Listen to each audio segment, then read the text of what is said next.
Hi friends, welcome to our channel fishandpetshobby. இன்னைக்கு வீடியோவில் நம்ம என்ன பார்க்க போகிறோம் அப்படின்னு பார்த்தோன்னா உங்களோட பேர்ட்ஸ் உங்களை பார்த்து பயப்படுறதுக்கும் அதுக்கு ஏன் எதனால் பயப்படுது அதை எப்படி அதை பயத்தை போக்கலாம் அப்படிங்கிறத பார்த்து இந்த வீடியோவில் பார்க்க போகிறோம். வாங்க இன்னைக்கு வீடியோக்குள்ளே போகலாம்.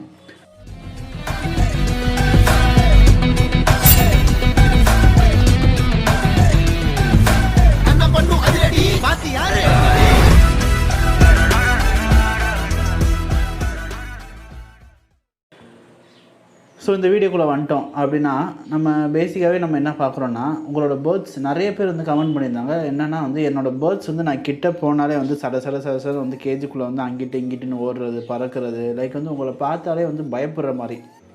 நார்மலாக எல்லாருமே இதை ஃபேஸ் பண்ணியிருப்பீங்க. நானுமே ஃபேஸ் பண்ணியிருக்கேன். லைக் புதுசாக ஒரு பேர்டு வாங்குகிறோம்னா அது நமக்கு அடாப்டாகவே நிறைய ஆகும். நிறைய பேர்ட்ஸ் அடாப்ட் ஆகும், நிறைய பேர்ட்ஸ் அடாப்ட் ஆகாமல் கடைசி வரைக்குமே பயந்துக்கிட்டேலாம் இருக்கும். அந்த மாதிரியும் நான் எக்ஸ்பீரியன்ஸ் பண்ணியிருக்கேன். முடிஞ்சளவு நம்ம அந்த பயத்தை முக்கால்வாசி போக்க ட்ரை பண்ணலாம். பட் ஒரு சில டயத்தில் அது ரொம்பவே பயந்துருச்சுன்னா இது நிறைய பிரச்சனையில் கொண்டு போய் முடியும். இதை நம்ம பேசிக்காகவே ஸ்டார்டிங்லேருந்து பார்த்தோன்னா ஃபஸ்ட்டு நீங்கள் ஒரு பேர்ட்ஸ் வாங்குறீங்க. நீங்கள் வாங்குகிற பேர்ட்ஸ் நீங்கள் சிக்ஸாக வாங்கிட்டீங்கன்னா அதில் அவ்வளோ ஒரு பிரச்சனை வராது. ஏன்னா அது சின்னதாக இருக்கனால அதுக்கு ஒன்றுமே தெரியாது அவ்வளோவா. நீங்கள் அந்த மாதிரி அந்த சிக்ஸ் வாங்கி நீங்கள் வளர்க்குறப்ப அது உங்கள்கிட்டே செமி அடல்ட் ஆகி வளர்கிறப்போ உங்கள்கிட்ட பயம் இருக்காது. இதுவுமே நான் எக்ஸ்பீரியன்ஸ் பண்ணியிருக்கேன். என்னோடய ஃபின்ச்சஸ்லாம் பார்த்தீங்கன்னா இப்போ 3 வருஷம் ஆச்சு.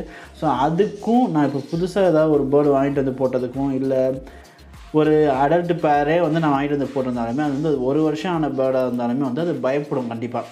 அதுதான் டிஃப்ரென்ஸு. அதனால் நீங்கள் சிக்ஸாக வாங்கி வளர்க்குற இந்த மாதிரி எனக்கு பயப்படக்கூடாது, என் பேர்ட்ஸ் நான் உள்ளே கை வச்சாலுமே பயப்படக்கூடாது கேஜுக்குள்ளே அப்படிங்கிறப்போ நீங்கள் சிக்ஸை சூஸ் பண்ணி வாங்கலாம்.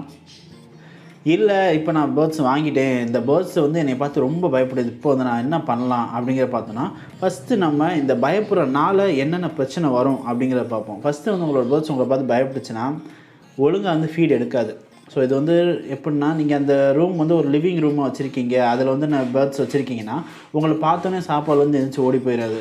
அதே மாதிரி தண்ணியும் குடிக்காது. இதே மாதிரி நீங்கள் அதை கூட இன்ட்ராக்ட் பண்ணும்போது அது ரொம்பவே பயப்படும். அது மட்டும் இல்லாமல் உங்கள்கிட்ட விலகி ஓட ஆரம்பிக்கும் தவிர ஒழுங்காக சாப்பாடு எடுக்காது. சாப்பாடு எடுக்கிறனாலே ப்ராப்பராக அதோட ஹெல்த் பாதிக்கப்படும். ஹெல்த் பாதிக்கப்பட்டாலே ஏதாவது ஒரு டிசீஸ் வரும். இது ஒரு பெரிய பிரச்சனையாக போய் முடியறதுக்கு நிறைய சான்ஸ் இருக்குது.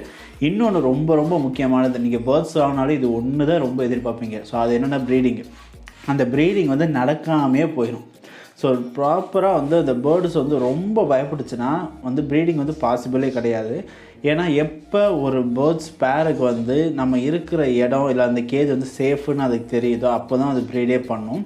அது மட்டும் இல்லாமல் அதோட மென்டாலிட்டி எந்த மாதிரி இருக்கும் அப்படின்னு பார்த்தோன்னா அதோட சிக்ஸு வெளியே வந்துச்சுன்னா அந்த சிக்ஸை ஹாப்பியாக இங்கே இருக்குமா, அதுக்கு தேவையான ஃபுட்டு கிடைக்குதா, இந்த இடம் சேஃபாக நம்ம சிக்ஸை ப்ரீட் பண்ணி சிக்ஸு கொண்டு வந்தோம்னா நம்ம சிக்ஸுக்கு சேஃபாக இருக்குது அந்த இடம், அந்த மாதிரி நிறைய யோசிக்கும்.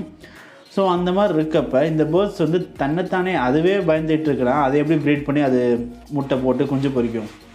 இது நீங்கள் கண்டிப்பாக யோசிக்கணும். அதனால் பேர்ட்ஸை பயன்படுத்தாதீங்க. லைக் நீங்கள் வாங்கிட்டு போட்டிங்கன்னா அதை நிறைய பேர் பார்க்குறது இல்லை அது கூட இன்ட்ராக்ட் பண்ணுறேன்னு சொல்லிட்டு அதை டிஸ்டர்ப் பண்ணுறது அந்த மாதிரி பண்ணுறப்போ ரொம்ப பயந்துடும். அந்த மாதிரி பயந்துருச்சுனாலே ப்ரீடிங் எதிர்பார்க்காதீங்க. அதே மாதிரி அதோட ஹெல்த் கண்டிஷனுமே ரொம்ப புவராக ஆயிரும். இது இந்த பிரச்சனை என்னென்ன வருங்கிறத பார்த்துடும். இப்போ இதை எப்படி சால்வ் பண்ணலாம் அப்படிங்கிறத பார்த்தோன்னா ஃபஸ்ட்டு நீங்கள் புதுசாக ஒரு பேர்ட்ஸ் வாங்கிட்டு வந்தீங்கன்னா ஒரு வாரம் அது கூட இன்ட்ராக்ட் பண்ணுறது கொஞ்சம் கம்மி பண்ணிக்கோங்க. எப்படின்னா அது புது இடத்துக்கு வந்திருக்கு.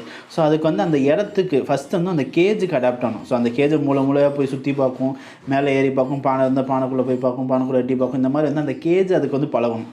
அந்த 1 வாரங்கிறது யாரையும் புது ஆள்கள் ரூம்குள்ளே விடாதீங்க. நீங்கள் ஒரு ஆள் மட்டும் போங்க. டெய்லி காலையில் போனீங்கன்னா அந்த கேஜில் இருக்க அந்த ஃபீடர் பாக்ஸும் இந்த தண்ணி பாக்ஸையும் எடுத்துகிட்டு திரும்ப ஃபில் பண்ணி வச்சுருங்க. அவ்வளோதான். அதுக்கே அது பயப்படாங்கிட்டு ஓடும். அந்த மாதிரி வச்சுட்டு அந்த ஒரு வாரம் அந்த மாதிரி பண்ணுங்கள். ஃபஸ்ட்டு அது கேஜுக்கு அடாப்ட் ஆகணும். இதெல்லாம் நீங்கள் சீக்கிரட்டாகவே பார்க்கலாம். ஃபஸ்ட்டு அது கேஜுக்கு அடாப்ட் ஆயிடுச்சு.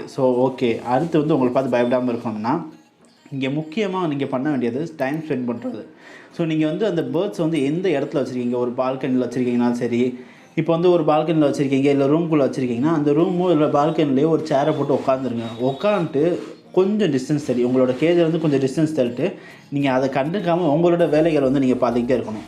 இந்த மாதிரி பண்ணுறப்ப என்ன ஆகும்னா உங்களோட முகம் அதுக்கு பழக்கமாகும். உங்களோட பேர்ட்ஸுக்கூட உங்களோட முகம் வந்து பழக்கம், இவன் தான் நம்மளோட ஓனர் போல், இவன் தான் வந்து நம்ம டெய்லி சாப்பாடு வைக்கிறான், அந்த மாதிரி வந்து உங்களுக்கு வந்து அது ரெகனைஸ் பண்ண ஆரம்பிக்கும். ஸோ ரெகனைஸ் பண்ணிடுச்சுன்னா கொஞ்சம் கொஞ்சமாக வந்து பயத்தை வந்து அவாய்ட் பண்ணும். சரி வந்தானா கிட்ட வந்தானா சாப்பாடு தான் வைக்க போகிறேன், நம்மளை வந்து எதுவும் பண்ண போகிறது கிடையாது. ஸோ அந்த மாதிரி வந்து ஒரு மென்டாலிட்டி வரும். ஸோ அதனால் நீங்கள் பேர்ட்ஸ் வந்து எந்த ரூமில் வச்சுருந்தாலும் சரி, இல்லை பால்கனியில் வச்சுருந்தாலும் சரி, அந்த இடத்துல உங்களோட வேலைகளை வந்து அங்கே உட்காந்து பண்ணுங்கள். லைக் வந்து ஒரு லேப்டாப் நோண்டுறீங்கனாலும் சரி, இல்லை கேம் விளாட்றீங்க, ஃபோன் யூஸ் பண்ணுறீங்கன்னா அந்த இடத்துல உட்காந்து நீங்கள் பண்ணுங்கள். உங்களோட பேர்ட்ஸ் அது பாட்டுக்கு இருக்கும், அப்போ வந்து உங்களுக்கு பயப்படாது. ஸோ இந்த மாதிரி பண்ணுறப்பையும் வந்து நீங்கள் உங்களோட பேர்ட்ஸ் வந்து உங்கள்கிட்ட வந்து பயப்படாமல் அந்த பயத்தை வந்து போக்கலாம். நெக்ஸ்ட்டு என்ன பண்ணலான்னா, டெய்லி ஒரு 2 வீக்ஸ்க்கு அப்புறம் வந்து நீங்கள் ஃபுட்டு ஏதாவது பிடிச்ச இந்த கீரையோ இல்லை ஒரு நட்ஸோ இந்த மாதிரி ஒன்று கையில் எடுத்துக்கிட்டு நீங்கள் கேஜுக்குள்ளே கையை விட்டு அதோடய ஸ்டிக்கு பார் இருக்கும்ல, அந்த பாரில் வந்து நீங்கள் கையை வச்சிடலாம். ஒரு 10 நிமிஷம் டெய்லி காலையில் ஒரு 10 நிமிஷம் வைங்க. டெய்லி இதே மாதிரி ஒரு 2 வாரம் பண்ணிங்கன்னா ஒரு 2 வாரத்தில் கண்டிப்பாக உங்கள் கையில் வந்து கையை தொடுதோ இல்லையோ கண்டிப்பாக அந்த சாப்பாடையாவது சாப்பிட்றதுக்கு வந்து ட்ரை பண்ணும். முக்கியமாக இதை ஹேண்டில் பண்ணுறப்ப எல்லா கதையும் க்ளோஸ் பண்ணிக்கோங்க. ஏன்னா நீங்கள் கேஜ் ஓப்பன் பண்ணி வச்சுருக்கீங்க, அதை பார்த்துக்கோங்க. ஸோ இந்த மாதிரி பண்ணுறப்ப வந்து உங்களோட கையில் வந்து சாப்பிட ஆரம்பிச்சிருச்சுனாலே போதும், ஆட்டோமேட்டிக்காக உங்களை பார்த்து பயப்பட நின்றுடும்.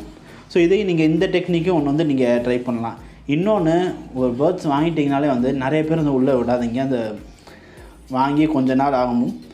ஸோ நிறைய பேர் வந்து உள்ளே அந்த சின்ன சின்ன குழந்தைங்கள்லாம் வந்து நீங்கள் அந்த பேர்ட்ஸை பார்க்க வரேன் அப்படின்னு வந்துச்சுன்னா அதெல்லாம் கேஜை போட்டு ஆட்டுறது, இந்த பறவை அங்கிட்டு இங்கிட்டு பயன்படுத்துறது. ஸோ இந்த மாதிரி வந்து நிறைய பிரச்சனை வரும். ஸோ இதை முக்கியமாக நீங்கள் அவாய்ட் பண்ணிடணும். ஸோ உங்களோட பேர்ட்ஸ் வந்து உங்கள்கிட்ட பழகணும், ப்ரீடிங் வந்து கரெக்டாக இருக்கணும் அப்படின்னு நினச்சிங்கன்னா நிறைய பேர் வந்து நீங்கள் பேர்ட்ஸ் வச்சுருக்க இடத்துல வந்து இன்ட்ராக்ட் பண்ண விடாதீங்க. பழகினதுக்கப்புறம் பிரச்சனை இல்லை, பட் அந்த இடத்துக்கே அது புதுசாக வந்திருக்கப்போ வந்து நீங்கள் ஒரே ஆளாக சிங்கிள் ஹேண்டாக வந்து நீங்களே உங்கள் முகத்தையே பார்க்குற மாதிரி, நீங்களே சாப்பாடு வைக்க அந்த மாதிரி வந்து நீங்கள் ட்ரெயின் பண்ண ஆரம்பிங்க. நெக்ஸ்ட்டு அதோட ஃபேவரேட் ஃபுட்டை வந்து கொடுக்க ஆரம்பிங்க. ஸோ அதுக்கு வந்து ஒரு கீரை, இப்போ வந்து பஜ்ஜிஸ்லாம் பார்த்தீங்கன்னா அதுக்கு வந்து கீரை, இந்த கொத்தமல்லாம் ரொம்ப பிடிக்கும். ஸோ அதெல்லாம் வந்து நீங்கள் கையில் வச்சுக்கிட்டு நீங்கள் உள்ளே நீட்டினீங்கன்னா அதுவாகவே ஆட்டோமேட்டிக்காக வந்து கையில் கிட்ட வந்துட்டு போகும். நீங்கள் நல்லா நோட்டீஸ் பண்ணியிருந்தீங்கன்னா தெரியும். ஸோ கிட்ட வந்துட்டு போகும். கொஞ்சம் நேரம் கழித்து நீங்கள் இதே டெய்லி பண்ணிக்கிட்டே இருக்கிறப்ப என்ன ஆகும்னா, ஒரு நாள் வந்து கரெக்டாக அந்த இலையை மட்டும் லைட்டாக சாப்பிடும். ஸோ அதே மாதிரி சாப்பிட்றப்போ உங்கள் கையை பார்த்து அது வந்து பயப்படாது. எதனால்னா ஒரு புதுசாக ஏதோ ஒரு கை மாதிரி வருதுறானா அதுக்கு வந்து அது வேறு மாதிரி தெரியும். ஸோ அதை பார்த்து தான் வந்து அது மோஸ்ட்லி பயப்படுறது. நம்ம உருவமும் அதுக்கு வந்து பெருசாக தெரியும். ஸோ இந்த மாதிரி வந்து இந்த டெக்னிக் எல்லாத்தையுமே நீங்கள் வந்து ஃபாலோ பண்ணிங்கன்னா மேக்ஸிமம் வந்து உங்களோட பேர்ட்ஸ் உங்களை பார்த்து பயப்படுறத வந்து தடுக்கலாம். ஒரு சில பேர்ட்ஸ் வந்து ரொம்பவே பயந்துருச்சு, இல்லை ஸ்டார்டிங்கில் ரொம்ப பயந்துருச்சுன்னா அதை வந்து கடைசி வரைக்குமே அதோட ட்ரஸ்ட்டை நம்ம கெயின் பண்ணுறது வந்து ரொம்பவே கஷ்டமாயிரும். ஸோ அதையும் வந்து நீங்கள் பார்த்துக்கணும். எப்போயுமே பேர்ட்ஸ் வாங்கிட்டிங்கன்னா ஒரு மாதத்துக்குள்ளே இந்த நான் சொன்ன எல்லாத்தையுமே நீங்கள் ஃபாலோ பண்ணிங்கனாலே போதும். உங்களோட பேர்ட்ஸை வந்து உங்களை பார்த்து பயப்படாமல் நீங்கள் வந்து பாதுகாப்பாக வந்து அதை வச்சுக்கலாம். உங்கள் பேர்ட்ஸுமே உங்களை பார்த்து பயப்படாமல் சேஃபாகவும் இருக்கும். நம்ம வந்து ஒரு செக்யூர்டான பிளேஸில் தான் இருக்கும்னு சொல்லிட்டு அதோட ஃபேமிலி வந்து அதை ஸ்டார்ட் பண்ண ஆரம்பிக்கும். லைக் வந்து மேட்டிங்காக இருந்தாலும் சரி, ப்ரீடிங்காக இருந்தாலும் சரி, சிக்ஸு கொண்டு வரது, இதெல்லாமே வந்து ஒரு நம்பிக்கை, ஒரு ட்ரஸ்ட்டு, அந்த இடத்து மேலே ட்ரஸ்ட்டு, உங்கள் மேலே ஒரு ட்ரஸ்ட்டு வந்ததுக்கப்புறம் தான் அது ஆரம்பிக்கும். ஸோ இது எல்லாமே வந்து கரெக்டாக அது ஒரு ஃப்ளோவை வந்து பண்ண ஆரம்பிச்சிடும். ஸோ இந்த வீடியோ உங்களுக்கு பிடிச்சிருக்குன்னு நம்புகிறேன். இந்த வீடியோ பிடிச்சிருந்தா மறக்காம இந்த வீடியோக்கு ஒரு லைக் பண்ணுங்கள். பிடிக்கலன்னா ஏன் பிடிக்கலங்கிறத கமெண்ட் பண்ணுங்கள். மறக்காமல் இந்த வீடியோ உங்கள் ஃப்ரெண்ட்ஸ் எல்லாருக்கும் ஷேர் பண்ணிக்கோங்க. நம்ம சேனலை மறக்காமல் சப்ஸ்கிரைப் பண்ணிக்கோங்க. நீங்கள் சப்ஸ்கிரைப் பண்ணால் தான் இதே மாதிரி நிறைய வீடியோஸ் வந்து அப்லோட் ஆகிட்டே இருக்கும். நிறைய யூஸ்ஃபுல்லான வீடியோஸ் உங்களுக்கு ரொம்பவே தேவையாக இருக்கும். ஸோ நம்மளோட இன்னொரு சேனலோட லிங்க்கும் நான் கீழே கொடுத்துருக்கேன். அது போக நம்மளோட சோஷியல் மீடியா சைட்ஸ் எல்லாமே வந்து கீழே கொடுத்துருக்கேன். டிஸ்கிரிப்ஷன் லிங்க் இருக்குது, ஃபஸ்ட் கமெண்ட்லேயும் இருக்குது. மறக்காமல் கிளிக் பண்ணி ஃபாலோ பண்ணிக்கோங்க. உங்களுக்கு என்னென்ன டவுட்ஸ் எல்லாம் வருதோ அதெல்லாமே கேளுங்க. கண்டிப்பாக ரிப்ளை பண்ண ட்ரை பண்ணுவேன். நெக்ஸ்ட் வீடியோவில் பார்க்கலாம். தேங்க்ஸ் ஃபார் வாட்சிங்.